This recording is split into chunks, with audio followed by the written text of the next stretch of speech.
and welcome back to my channel, The Mental Traveler. After almost 4 years, I am back with a video that I wasn't expecting initially to be doing. I had something completely different in mind for my comeback, but after watching the new movie Wuthering from 2026, I decided this was probably the one I should come back with because, well, for several reasons. It's a story that has been very close to my heart, so when I saw the film, I felt my literary protectiveness rise up, but also because I had fear of missing out after seeing so much discourse about it online. And so, shockingly, I know, but I saw this film twice. The first time, honestly, I went in very hesitantly, but the second time I had already reread the novel, it was fresh in my mind. I had also revisited several adaptations, for example, the 1939 one, the 1971, 1992 version, 2009, and 2011 adaptations. And so I went back to this new movie trying to understand what wasn't really working for me. And here's where I've landed. I don't hate this version, but I do think it misunderstands what makes Wuthering Heights so emotionally devastating in the first place. And so, for those warnings, this video will contain spoilers, and I won't be summarizing the plot. So I hope that you are familiarized with the plot, and let's begin. This new movie, directed by Emerald Fennell and starring Margot Robbie and Jacob Elordi, is the latest in a long line of attempts to adapt Wuthering Heights, Emily Bronte's 1847 novel. It was the only book she ever published. And I must confess, my favorite version is the 1992 one, not only because it was my introduction to the story, but because it covers both generations, something that is essential when adapting this story. Watching this story now as in my 30s, it feels very different from when I first encountered it as a teenager. Back then, I only saw passion and an intense romance. Now I see a gothic psychological study of obsession, class resentment, cruelty, repression, moral complexity, and spiritual entanglement. I think it's fair to say that it's closer to a great tragedy than to something like the romance in The Notebook. It's more spiritually violent than most modern dark romances. It belongs more in conversation with something like King Lear than with Valentine's Day marketing. And I think that shift in perspective is essential. It's crucial when analyzing this story. Okay, let me start with what worked for me. Some of the costumes, while not historically accurate, were pretty. It also wasn't as sexually exploitative as I feared. I expected something way more sensationalized. There are also some continuity details that I appreciated. I believe show some sort of care from the creators, some level of thought from them. For example, Heathcliff grabbing Kathy's ankle beneath the bed in 2 different scenes at different times of their lives. Then the repeated detail of Heathcliff's missing tooth. And then there might even be the visual motive of blood in Kathy's costumes. For example, the first time we see these is, I believe, when she's going to meet the Lintons and she steps on pig's blood, and so her dress gets soaked in it. And then by the time she's dead, she has miscarried and there's like so much blood covering her legs and the dress and the nightgown and the bed, the floor, everything. But perhaps most importantly, I didn't leave the cinema furious. Unsettled, yes. And I'll admit, the film stayed with me. I talked about it for days. I questioned choices. I re-examined scenes. And I mean, 2 weeks after having watched it for the first time, I'm here doing this review. And I think that that's not nothing. But staying with you is not the same as being profound. So, if I didn't hate it, what's the issue?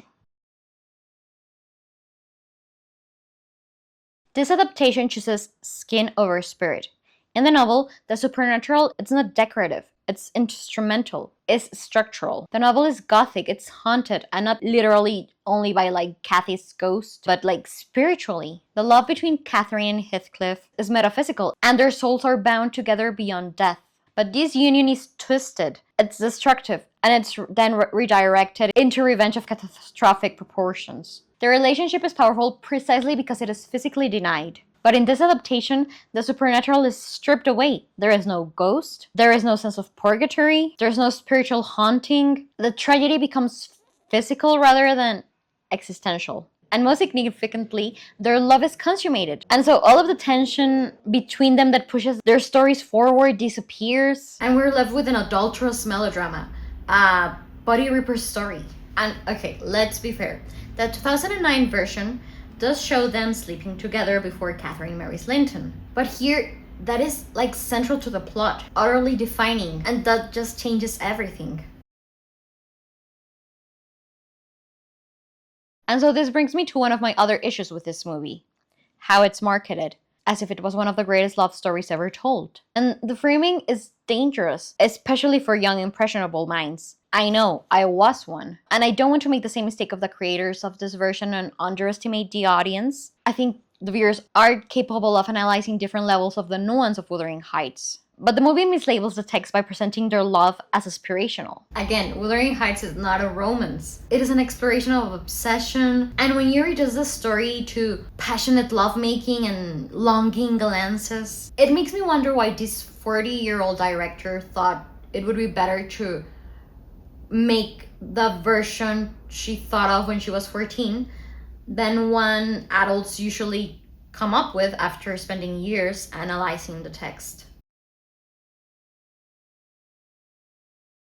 Another of the film's most damaging decisions was to remove the second generation. To be fair, almost all of the movie adaptations do these, but that doesn't mean that the pattern should be repeated, because the novel doesn't end with Catherine's death. Because it's not just about her and Heathcliff. It continues. It is about inheritance and repeating cycles, and Heathcliff's revenge upon the children of his enemies. But in the end, it has a counterbalance, because it promises the possibility of healing. When you remove that, you commit vandalism by changing the structural architecture of the novel. You leave us with death instead of with the promise of a happy ending.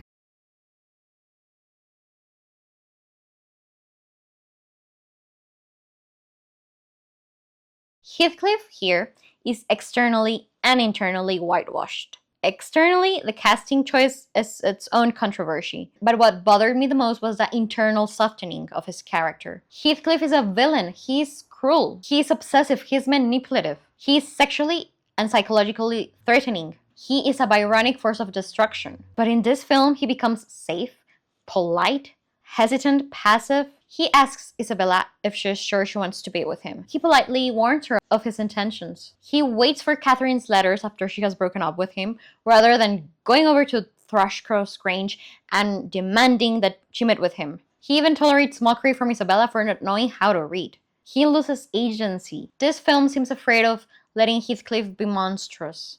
And by draining him of his menace, the story loses its teeth. And I would like to know why the creators did this to him. Did they think the audiences wouldn't be able to deal with such a morally ambiguous character? Did they think it would be feminist to take away his agency and give it to his romantic interests? Or they just wanted somebody that was safe to crush on? And as a quick side note, Isabella tells Linton the story of Romeo and Juliet. So why not have Heathcliff kill himself at the end of this movie? That might have been a way more powerful ending than the one we were left with, which utterly simplified their last reunion. And, I mean, he does kill himself in the 2009 adaptation, so not in exactly this moment, but maybe that would have been a better ending.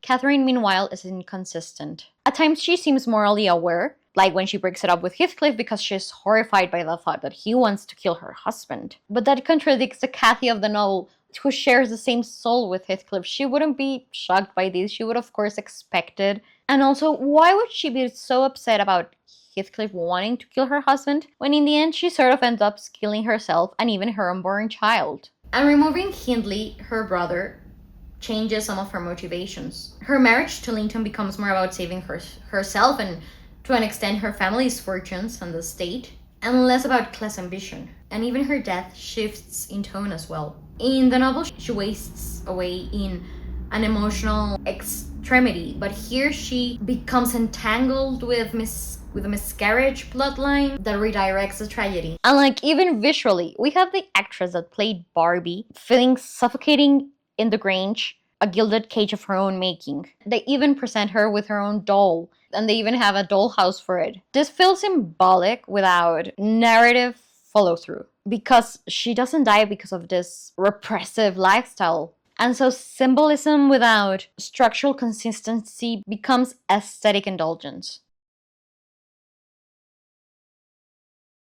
The rewrite of Isabella's character is one of the most disturbing changes in this movie for me. In the novel, she is naive and she becomes a victim of domestic abuse. Her arc is a warning, yet here her dynamic with Heathcliff shifts from abuse to this mutual kink. That reframing isn't empowering. It erases the warning embedded in the original text. But here she appears to relish in degradation, the very mistreatment that almost destroys her in the book. And it reframes abuse as something empowering or something chosen. And then, removing her independent escape from Wuthering Heights, which is in the book, where she is pregnant and alone and goes to London nonetheless, maybe it's even one of the strongest assertions of female agency in all of English literature. Here she is required, persuaded, forced by Nellie to leave Heathcliff. It strips her of dignity. Turning Nellie into a scheming antagonist is another simplification. In the novel, she's flawed, biased, somewhat of an unreliable narrator, but she is valued. Here she is vindictive, she's withholding information, ruining the love affair between Heathcliff and Catherine, and even maybe causing her death. And I'm guessing here the creators were following up on that whole Romeo and Juliet story that Isabella was telling Edgar, because I remember she sort of says something like, oh, the nurse was so evil, she's ruining the lover's story. So what are we supposed to think of Nellie here? The film leans heavily into vulgarity and shock, but it avoids the emotional ugliness and moral darkness that permeates in the book. This psychological cruelty, the spiritual torment, it's softened. While animal cruelty is amplified audibly, symbolism is made overt. Scenes that used to be restrained are now explicit. It's as though this film wants intensity, but not moral ambiguity. Perhaps it might have been received differently under a different title. Something that's single reinterpretation rather than an adaptation. Because when you mention Wuthering Heights, you're invoking one of the most fiercely protected English classics ever. People will defend it, and that's a testament to its power. Nearly 180 years after its publication, we're still talking about it. I want to credit Carly from the Swoon-worthy podcast because she came up with this idea. What if the film had been called The Grange rather than Wuthering Heights? I mean, she's right. The location of The Grange receives more devotion and maybe even more screen time. Society is glamorized, interiors are lingered on, but I do find it funny that while Emily Bronte despises social artifice, this film seems to thrive in it. And hey, I don't mind reinterpretations. Clueless works great for Emma. Bridget Jones does pretty good as Pride and Prejudice, as 10 Things I Hate About You and The Taming of the Shrew. But I think that they work because they stand independently while honoring the original structure of the plot. And maybe even reinterpretations like Guillermo del Toro's Frankenstein provoked less of an outrage because it felt spiritually aligned with the original source. But this one doesn't. It feels like teenage fantasy draped with gothic aesthetics. And hey, I say that as someone who loves fanfiction and even writes it. But this story deserved more than just fantasy fulfillment. Again, I do not think this film is worthless, at least not for me, because it made me reread the novel after like 6 years. It made me revisit a lot of the adaptations, and it made me analyze structure and spirit and think deeply what makes this story endure. And for that, I am grateful. But I do think it misunderstands the emotional and structural core of Bronte's work. Again, it chooses skin over spirit, shock over subtlety, simplicity over the elaborate architecture of its plot. And in doing so, it misunderstands the soul of the story, and it turns something elemental into something that's merely dramatic, and maybe that's its real tragedy. I don't hate it, but I don't believe it captures what makes Wuthering Heights immortal. And that's why it lingered. Not as greatness, but as a missed opportunity. If you're still here, I want to thank you for making it this far in my return video for my YouTube channel. I would love to hear your thoughts about this movie. Please let me know if you loved it, if you hated it. And please like, follow, subscribe. I hope to be coming back soon. Wish me luck. And well, maybe I'll see you soon. Goodbye.